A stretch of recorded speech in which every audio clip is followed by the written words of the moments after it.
What's up, everybody? It is that time again. It is Wednesday at 2 p.m., and it is me, D to the J, with the roll away. And I'd like to welcome everybody to My CP Does Not Define Me. And I'd like to welcome you in as you come in today. I want to basically just, this show is going to be really good because I decided, hey Josh, hey Dan, how you doing? Hey Jill, thank everybody for coming in as you come in today. This show is going to be great because I did a little snippet of this yesterday when I talked about memories. I talked about what a memory for me was on during my Camp Eastersville days when I was 12 years old. Now, I want to talk about memories because there's something about them that makes cerebral palsy easier for me. Why this is, I have no idea. I'll be honest. Again, this show is going to be very real. We're live on www.letgoradio.net, and we are on Facebook Live. I had to change up at the last minute because one of my guests had a scheduling conflict and we had to reschedule, and I was like, okay, no problem. I can just do this because I'm kind of happy because memories for me are something that I cherish. But see, I never realized that having my disability would make a memory so much more meaningful for me as an individual. Now, when I say that, what does cerebral palsy have to do with a memory? What in the world and how in the world can cerebral palsy impact a memory that can change your life in an instant? And the most amazing thing about this, and I guarantee emotion's going to come out of this. Hey, Raina, how are you? I'm so glad to be able to talk about it for a full hour because I'm not going to force it. This is just going to flow. And what I'm talking about is, for a large portion of my life, I never considered myself to be normal. I always considered myself to be somewhat different. And it's kind of like you try to find yourself. And you're trying your whole life to go through and understand, what am I? Why can't I play with the other kids? Why can't I do what the other kids can do? I was never, I've always been an outgoing person. I'm not a Debbie Downer. As they say, I try to find the positive in every situation. I try to do everything that I can, for people, because my goal is to let people know that there is no normal. And with everything going on right now in this world, we've got, COVID-19, thousands of people getting sick, and everybody addresses this as the new normal.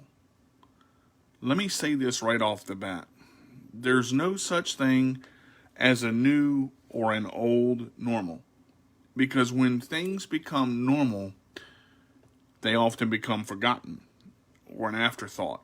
And you have to be careful because whether you have a disability or not, every person in this world that walks this earth or rolls it or crawls or is blind or has one leg or one arm or no arms or legs that don't work well is unique.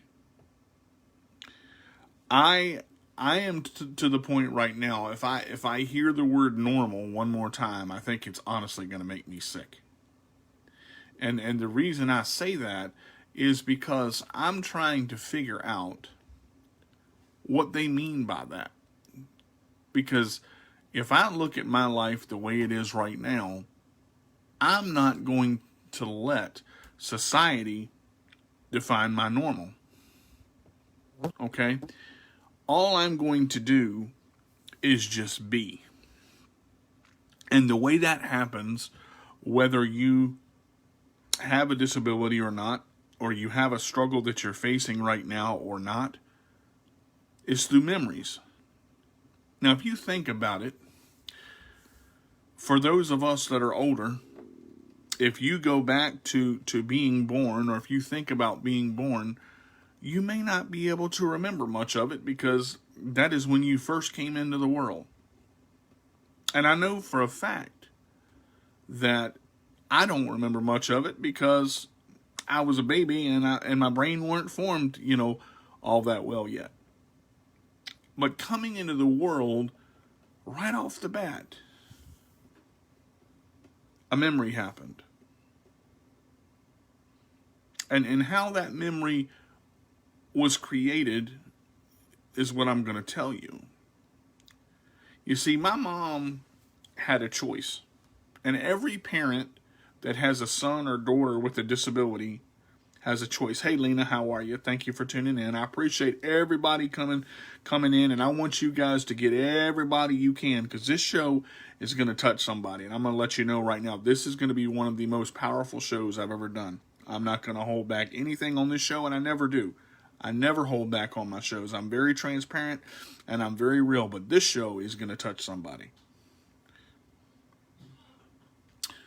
So my mom had a choice. She could have given me up for adoption. She could have had an abortion. She could have left me on a doorstep. But she didn't. My mom fought. Now, how my mom fought is going to come into play in this memory. Now, my mom has told this story to me about probably 20 times in my lifetime, and the memory sticks well with me. I have 4 memories that I'm going to share with you guys, and each memory is rather lengthy. So just bear with me, and please keep your comments coming. Jill, I see your first memory was at the age of 4. Okay, and a lot of us, and I'm going to get into that. A lot of us we have those memories. So before I start this story, I want to read a couple of quotes that I have, and this one here, I want you to listen to it, and I want you to think about it, because it's powerful. If you were offered a ride on a rocket ship, don't ask what seat, just get on. Again, if you were offered a ride on a rocket ship, don't ask what seat, just get on. See, I look at a hey, Michael, how are you? I look at a rocket ship as my life. I've done nothing but go up, and I've had those downward moments, but God has blessed me so much with Kelly's Choice and Cerebral Palsy Sunrise and the people and friends that are on this show. So we're going to talk about some memories today, and hopefully these memories will help you realize that it's okay to be who you are. Hey, Kimberly, how are you? Thank you for joining, sweetheart. I appreciate it. Let me go ahead and tell the story. When I was born, I was 5 pounds 3 ounces, and basically, I was on every medical machine known to man. I was in an incubator. I was on a respirator. I had IVs and tubes coming out of everywhere. And when I was born, of course, my mom's labor stopped in the middle of my birth, and instead of the doctors performing a cesarean and doing what they needed to do, they waited for my mom's labor to start back up.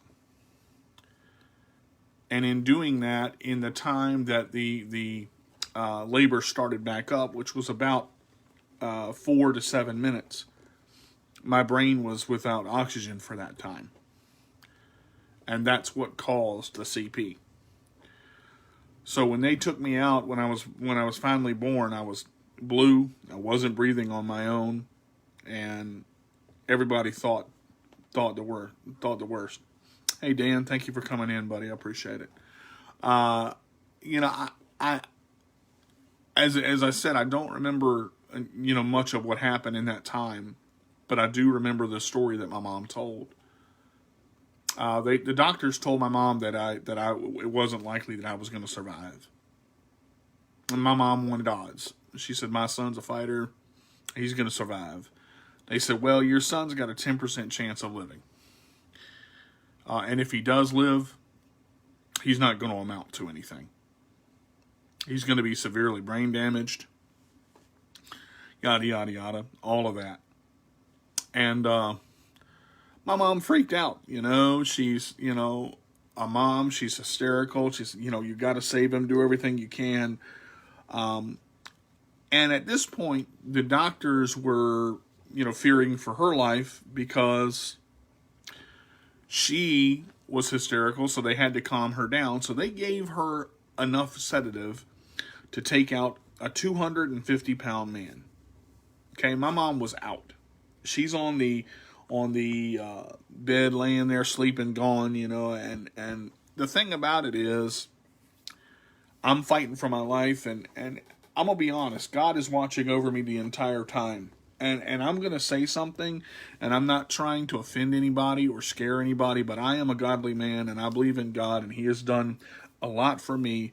Whoever you believe in out there, and whoever's listening right now, whoever you believe in, believe in them, and may they do the best for you. I was almost a month premature.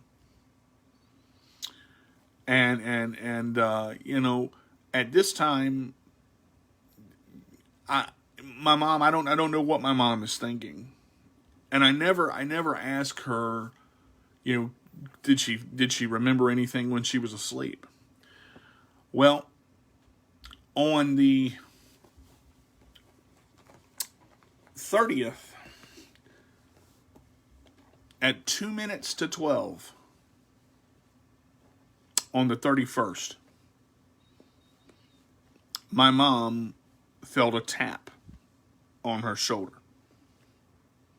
Now you got to understand, she's been given enough sedative to take her out, for a couple of days, because they needed her to sleep, and they wanted the doctors needed to do what they were going to do, with me and all the medicine and stuff I had and all that. But my mom felt a tap on her shoulder, and she woke up. And she said there was a man in the room, and the man told her to call the hospital, that her son was going to be fine. So my mom gets up with sedative in her system and calls the hospital, and they tell her that I've been taking off all of the, because to point out something that I forgot to tell during this story, my oxygen level was turned all the way up. It couldn't be turned up anymore. The machines were maxed out. Okay, every machine I was on was completely maxed out. And everyone thought, or I don't want to say everyone, people thought, and doctors thought, that I wasn't going to make it because of the situation that I was in. And I remember my mom said, I called the hospital, and she said, I asked them, is DJ okay? And they said, well, and something amazing happened. We've taken him off the oxygen, and he's breathing on his own. And we've turned down all the other machines, and he seems to be, fighting on his own. He's not out of the woods yet, but he's doing pretty well, and it looks like he's going to make it. And my mom said, well, the man that was here told me to call, and, she described the man and this, that, and the other, and the doctors came in and said, ma'am, there was no man in your room. There was no person here. There's no way. We don't know a man by that name. or know a man that looks like that. And Jill, and I'll get to that too. The doctors told my parents to put me in an institution because I would never amount to anything. Jill, I've heard that. And again, there's nothing against doctors, but I just want to say that doctors don't know everything. And the wisdom that our doctors and our medical profession is given by God. Now, I don't know what you guys believe out there, but that's just my 2 cents on it, and that's all I'm going to say. Everything that is given to a man is given or taken by God, and that's what I believe, and that's what I stand on, and I don't stand on many things. So getting back to the story that I was telling you guys about all of this, so my mom hangs up the phone, and she goes back to sleep. So January 1st, she wakes up and gets somewhat coherent, and she's trying to explain about this man that was in this room, and there's no they keep telling her there's no man. Well, what come to find out later on in life, when I was, I guess the first time I was told about the story of my mom in the hospital and me in the hospital, we found out that at 2 minutes to 12 on the 29th, my mother's church, my godmother's church, and my grandmother's church had started a prayer line at 2 minutes to 12 on the 29th of December. So they prayed, these churches prayed for 24 hours for me. Now, I don't know how many of you hold memories the way I do.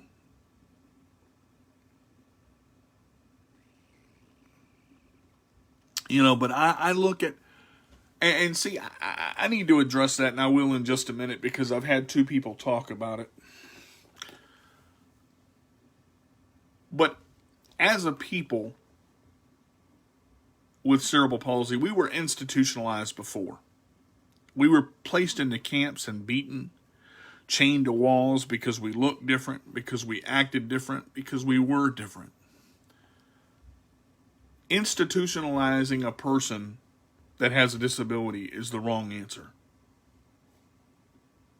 Because to be honest, if you love someone and you bring someone into the world, you should care for them. And it doesn't matter whether they have a disability or not, because when a child is brought into this world, I don't believe that God wants anyone or would have anyone be institutionalized because they have a disability.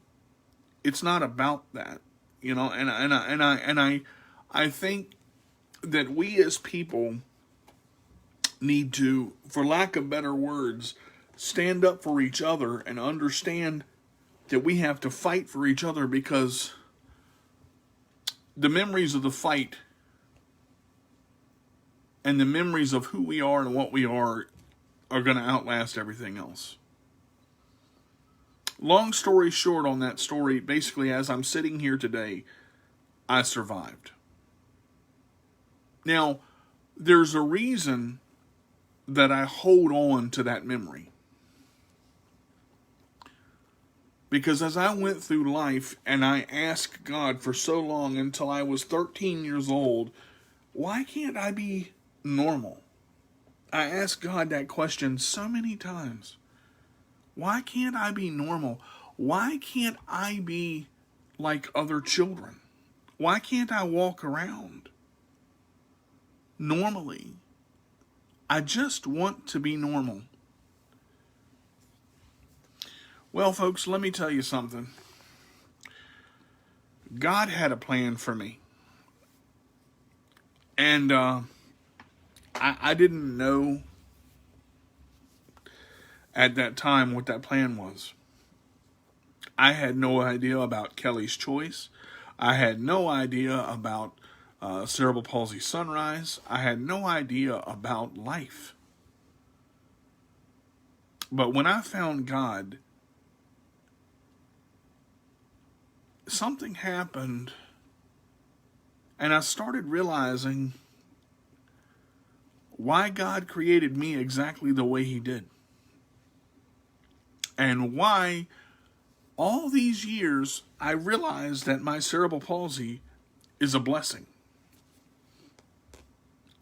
You know, it doesn't matter if I'm a martial artist. It doesn't matter if I'm a radio host. It doesn't matter if I'm a public speaker. It doesn't matter if I'm a cerebral palsy advocate. It doesn't matter what I do. What matters is that what I do is done with my whole heart. And everything that I give is 100% real. I have memories of high school. I have memories of first girlfriends and second girlfriends. And I was a player back in the day, y'all. I ain't gonna lie. I was a little hornball that was just, I had to have people to like me. I had to be the center of attention. I have memories of making people laugh.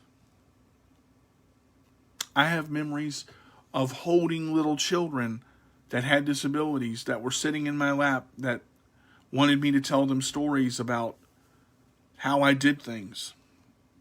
I remember all of these memories because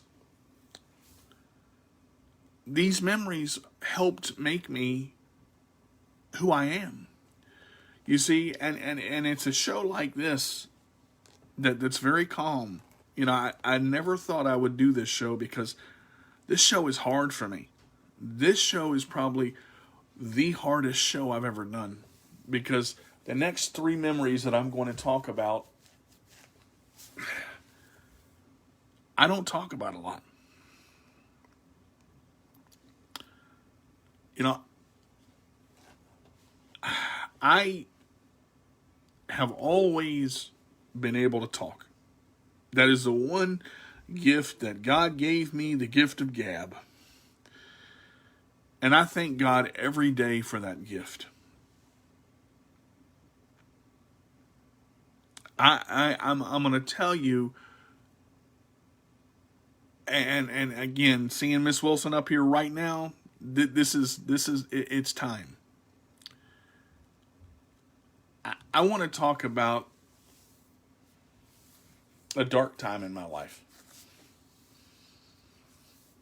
You see, for the first 12 years of my life, I blamed God. I was mad at God for the way I was. I said, you did this to me, you can make me whole again. You did this to me, why did you do this to me? Why did you allow me to be this way? Why did you allow this to happen? I didn't know the answer.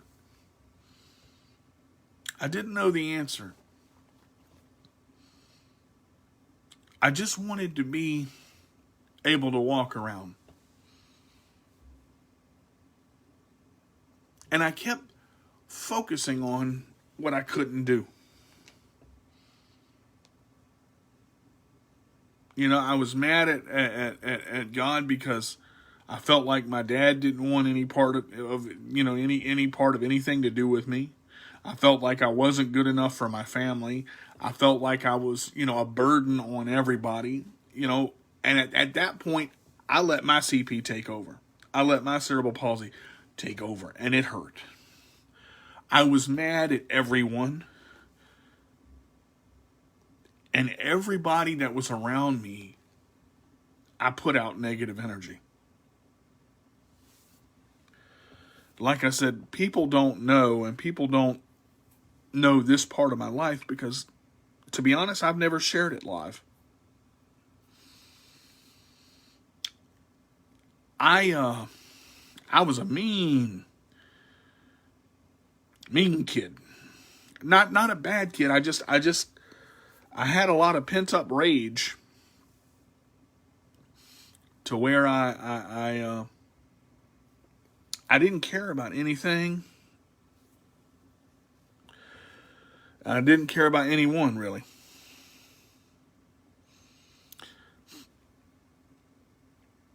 And as I go through life and I continue to do what I do, I realize something. When you wallow in your own self-pity and you get down in your own darkness, you fail yourself before you even start. Now, the next memory that I want to share and the next memory that I want to talk about, I always wanted to play football. That was I remember when I was little watching football games with my grandfather. And I said, that's where I want to be. So when I was 7 years old, I lived in Elizabeth City, North Carolina. And I went to a Boys and Girls Club in Elizabeth City. And I met a man that I would cherish for the rest of my life, named David Bonebreaker.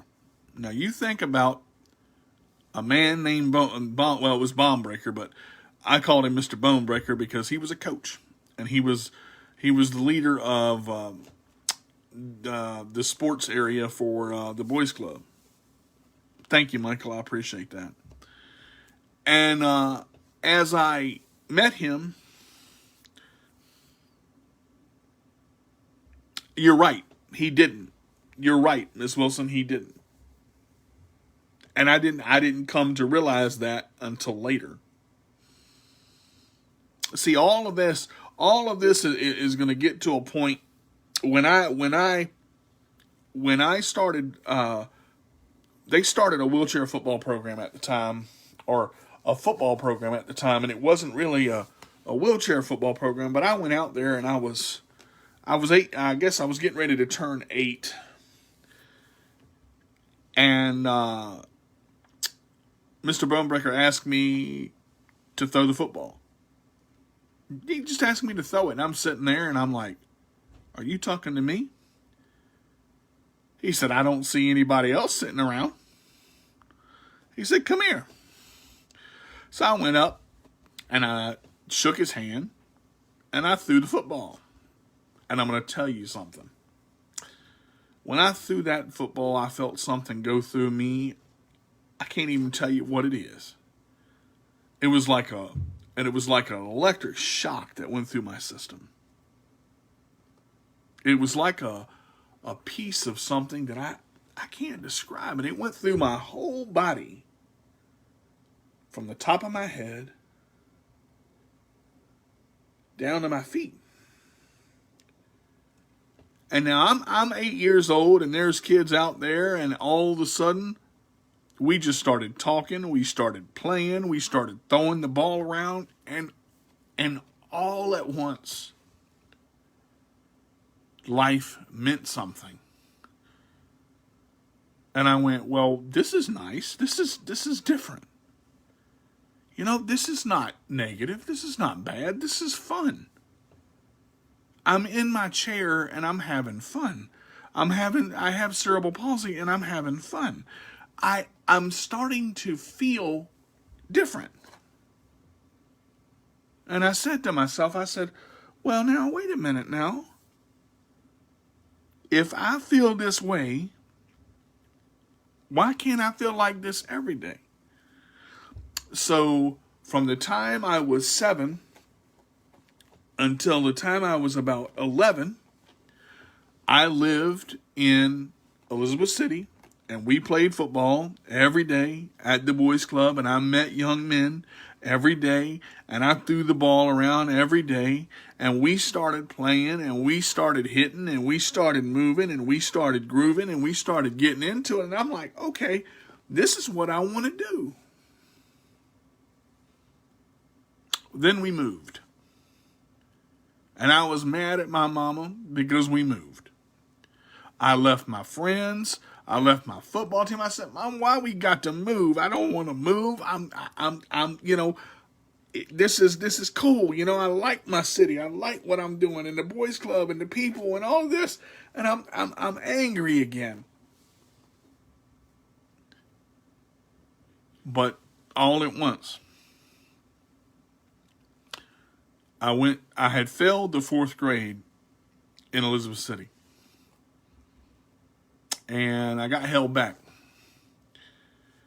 And being held back was probably one of the greatest things that happened in my life. And I'm going to tell you why.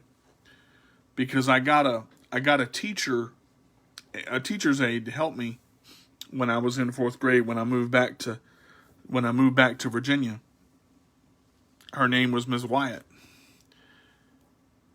And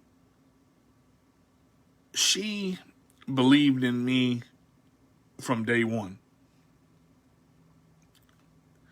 Now, this is where life changes. And I want to talk about this memory for just a minute. When you have someone that believes in you, it does something to your soul. And it changes the way you think. When you have someone that believes in you for who you are. Now, I was a person, when I was in school, I had a way of getting what I wanted. And I had a way of getting people to do things for me. Because I depended upon others. I didn't depend upon myself like I should. And I'll be honest, I liked it. Well, Mom came up to school one day and she saw that Miss Wyatt was doing this for me and doing that for me and picking stuff up off my desk for me and going here and going there. And my mom looked at her and she said, "He's got you doing what? He can do that himself." Oh boy. When Miss Wyatt heard that, things changed. That was the fire that went up under my butt and lit a fire under me. Because when she started pushing me to be the best I could, and when she started pushing me in the direction that I needed to go, things started happening. I got better grades. I started studying harder. I started believing in myself along with her belief in me and along with my mom's belief in me. Now, all of this right here, I just wanted to fit in. I wanted to be not necessarily the center of attention. I just wanted to be something to where I didn't feel like I was different. So I passed the 4th grade, and we're in the doctor's office, and I had turned 12 years old, and Mom goes over to a board, and she pulls an application off this board for Camp Eastersill East in Tappahannock, Virginia, right outside of Tappahannock. Well, Mom filled out the application. Understand that it's $1,200 to go, but there's a chance. There's a little checkbox that says, "Would you like a sponsor?" So my mom filled out the paperwork and all this stuff, and I went to the doctor and got a physical, which I hated. But I got accepted to Camp Eastersill in 1992. I remember getting the letter that said, "You were accepted and you have a full sponsorship for Camp Eastersill, Virginia." You understand, this is $1,300 for 12 days. $1,300 for 12 days. And I'm telling you right now, this memory that I'm going to talk about right here changed my life.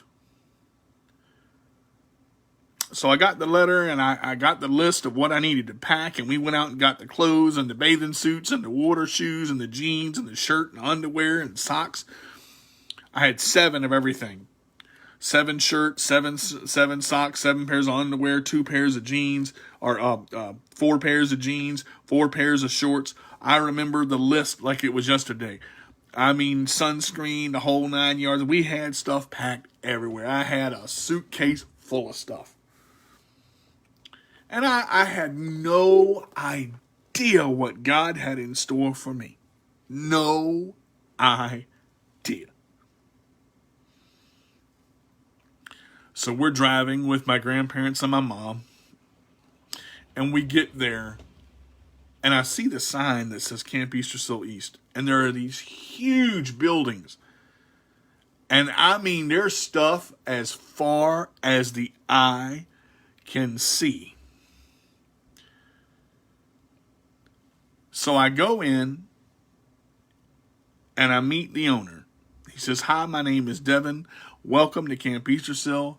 I hope you have the most fun summer you've ever had." And I met this lady, and she was from Australia, and her name was Tatiana. And I was just in awe, because I'm like, I get to spend 12 days with her. Oh, Lord, take me now. I was so excited. I was like, oh my God, this is going to be the greatest. I mean, I'm just like, holy, I don't know what to do. And I'm freaking out and I'm going crazy. And I'm like, oh yeah. And then all at once she says, "Come right through these doors." The doors open. And I go into a room that's carpeted and has couches and chairs and pianos and different things like that. And I look around.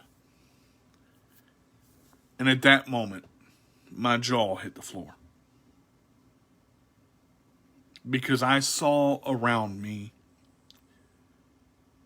60 kids that were just like me. I saw wheelchairs, walkers, crutches, standers. They were everywhere. And I was surrounded by people that were exactly like me.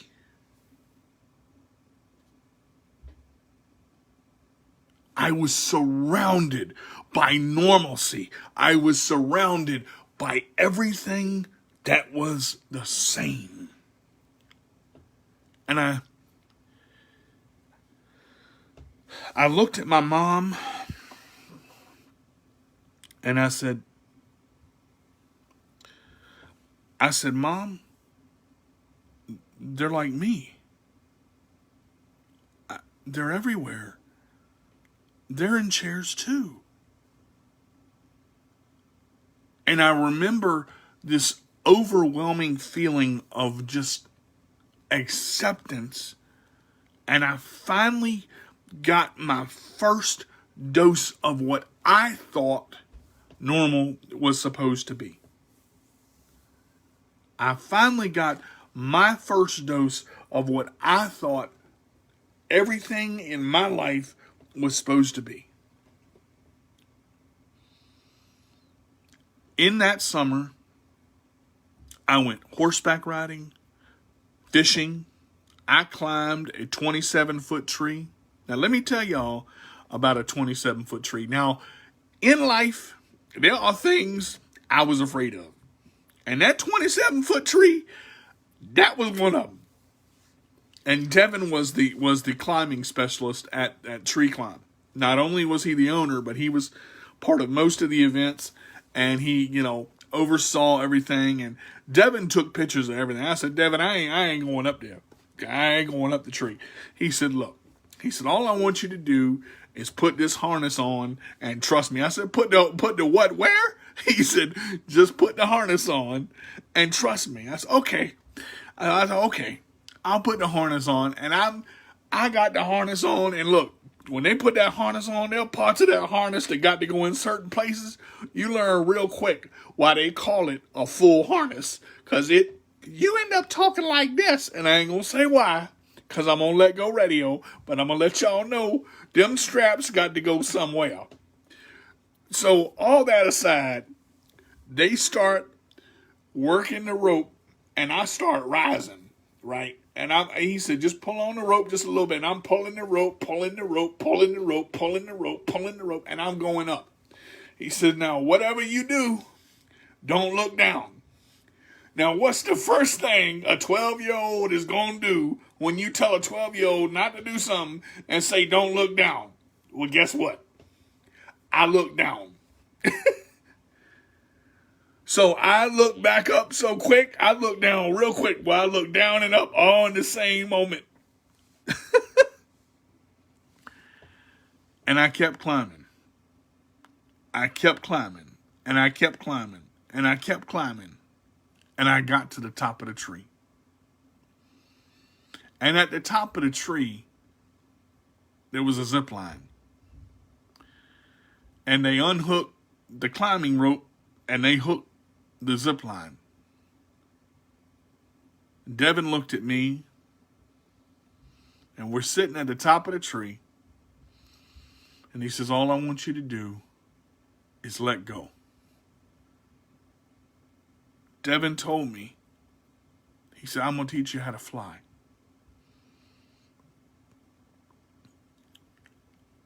And I remember the way he told me that. I held on to the rope until the last second.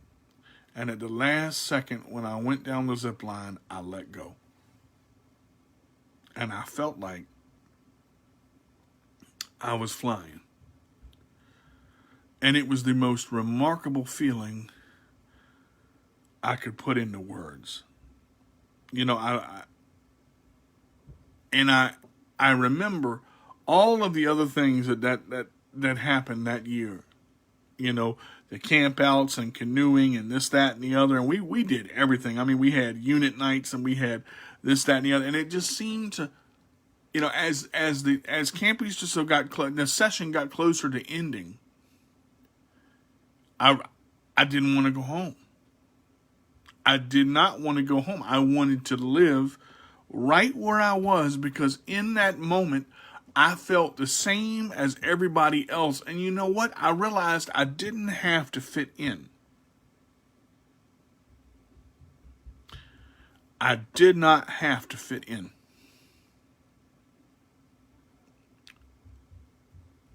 When the session came to an end, my mother came to get me, and I remember hiding in my room until she came to get me. And I was happy to see her because I missed her. And, you know, it was time to go home, and I'm in the van. And out of nowhere, I just started crying, uncontrollably sobbing, to the point where I could not see straight. And Mom said, what is wrong? I said, I want to go home. She said, we are going home. I said, no, Mom, I want to go home. Because I could be me. That's exactly right. I wanted to go home where I was normal. And for the next 8 years of my life, I grew into a man. And I realized that my chair was okay. That my CP was okay. That I was normal. That I was not different. That I could do anything I wanted if I tried hard enough. But it was because of my mother's dedication, that camp, and the Lord above, that allowed me to realize that there is no normal. See, We have to make our own normal. Because when we accept ourselves as individuals, we will learn that we can make it as long as we have two things. Well, I would say three things. A support system is number one.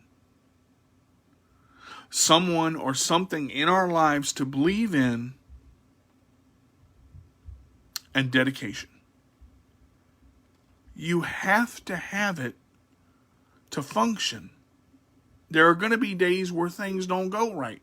There are going to be days where it's hard. There are going to be days where it just don't make sense. There are going to be days where you just don't want to do anything, but you can't stay in that mindset. You have to move forward. You have to push through. Now I want to talk about one more memory. I got about 14 minutes left on this show. You know, I've been given so much by God recently. All the things that I did and said when I was little, all the frustration and pain I put on God, He carried me through all of that and changed me completely. You know, I've been involved in radio since I was in middle school. And I was good at it. You know, I broadcasted events and DJ'd assemblies, and I've been on TV and I've been on the radio. But I want to talk about choice. And there's a specific choice I want to talk about. Kelly's Choice Inc. I thought my life was good before. Boy. I thought I had it. Man, I thought I had it figured out. Then I met Edwina and Corey Wilson. And Kelly, I'm going to tell you. When I met those fine folks, my life changed forever. It all started with a show. One show. Actually, before that, I know what it was. I remember when I met Miss Winnie for the first time. You ever meet somebody and just want to be around them? You ever meet a family and just feel like you were part of it before they even said anything? That's how I felt with Kelly's Choice Inc. With the Wilson family. They accepted me from day one. I wasn't an outcast. I wasn't different. I was accepted by them, from them, and they gave me love and respect and honor because they chose to do so. And the platform that they created, if not for that platform, if not for that vision that Miss Wilson had, I wouldn't be sitting here right now, live on www.letgo radio and on Facebook Live, talking about something that changed my life forever. I was given an opportunity for 1 hour on Wednesday at 2 p.m. to talk about whatever I wanted to talk about. It started out as sports and it grew. And then it went to cerebral palsy and it grew. And then I started getting members behind me and it grew. And then I started working with Miss Winnie and it grew. And then I started doing shows and it grew. And then I got a Twitter account and it grew. And then I got an Instagram and it grew. And then I got a blog and it grew. And then somehow or another, Miss Winnie just kind of came into my life and became a glue.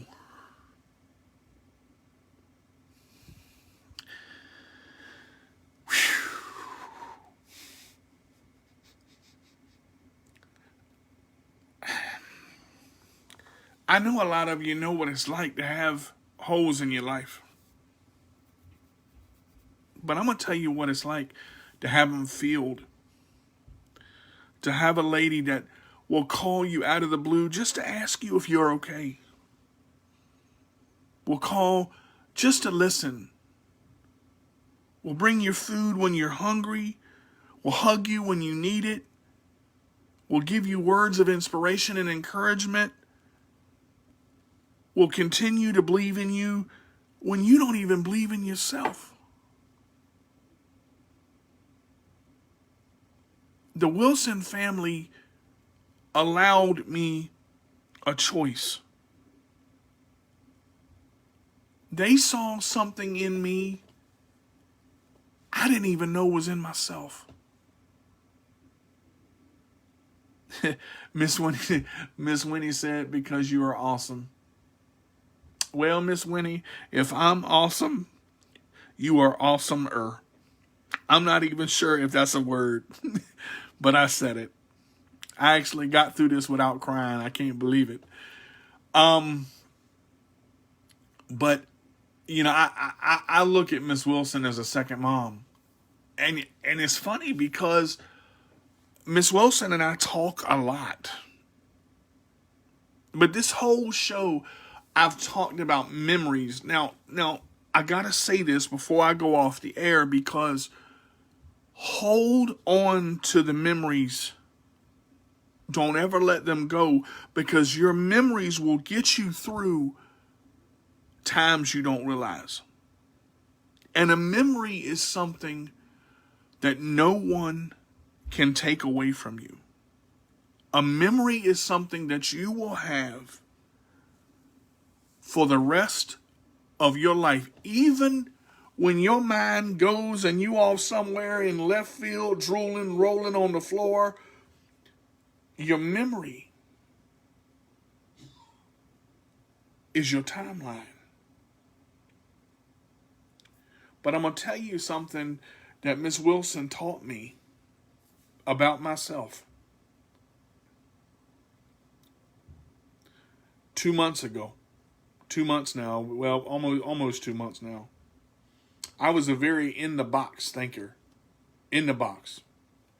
Not outside my comfort zone. I do what I'm supposed to do. I do what I have in front of me. That's it. Well, Miss Wilson pushed me. Try this. Do this.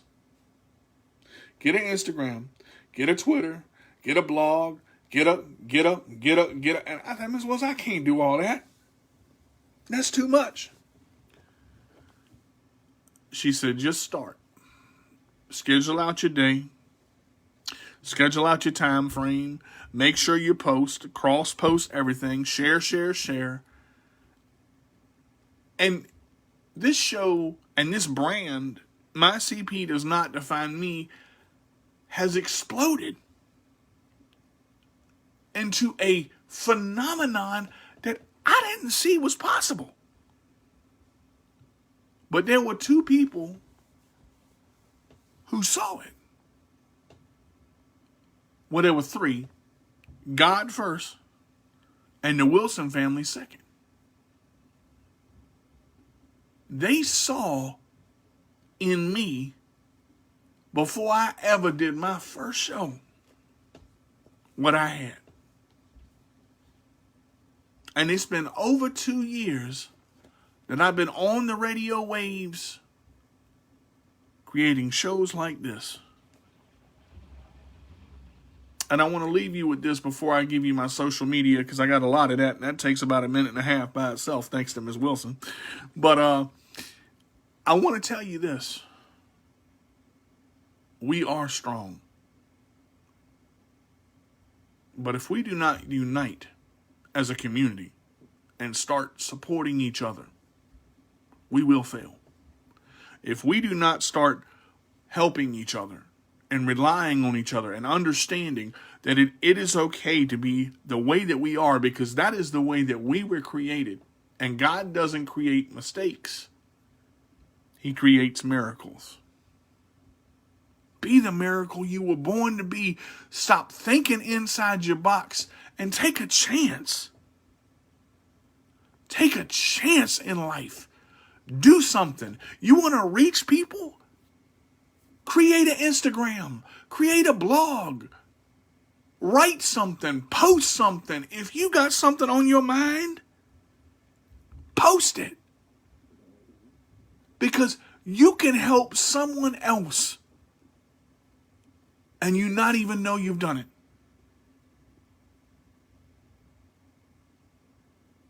Believe in yourself and realize that you have no limits. Be limitless. And when I say you have no limits, I'm talking about your mind. Believe it and achieve it. I talked about the rocket ship quote earlier. If you're offered a ride on a rocket ship, don't ask what seat. Just get on and soar to your dreams. I can be reached on Facebook at DJ Carter. I can be reached on Instagram at MyCP Does Not Define Me. I can be reached on Twitter at MyCP Does Not Define Me at Minion Sports. I can be reached on my blog at CarterDJ85, Wix site, My Site 1. If you'd like to be on the show, MyCP Does Not Define Me, every Wednesday at 2 p.m., please email me at CarterDJ85@gmail.com. And you can also email me at the Sports Minion Radio Show at yahoo.com. Ms. Wilson said this: get out of your comfort zone or you'll stay stuck. Sometimes you've got to be uncomfortable to find comfort. And you can do anything that you want as long as you put your mind to it and you have someone that believes in you and a support system that you believe in. But you got to take a chance to get it done. Guys, thank you so much for being part of this show. Again, I say it every week, but thank you, Kelly's Choice Inc. Thank you, Edwina Wilson. Thank you, my family, for believing in me and for the viewers of this show. Every viewer that comes in here, I want to send a special thank you to all my viewers, all the groups that watch and share. Thank you, guys. I love you guys so much. You make this possible. You make this possible.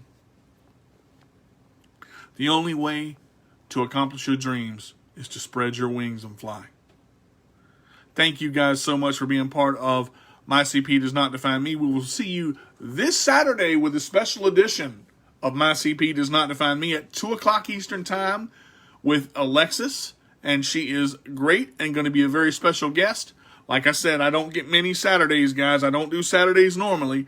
My normal show is at 2 o'clock Eastern Time on Wednesday, where My CP Does Not Define Me. It is D to the J with a roll away, and that's all I got to say today. So please be sure to join me this Saturday at 2 p.m. for a special edition of My CP Does Not Define Me. And thank you guys so much for tuning in. Take care, everybody.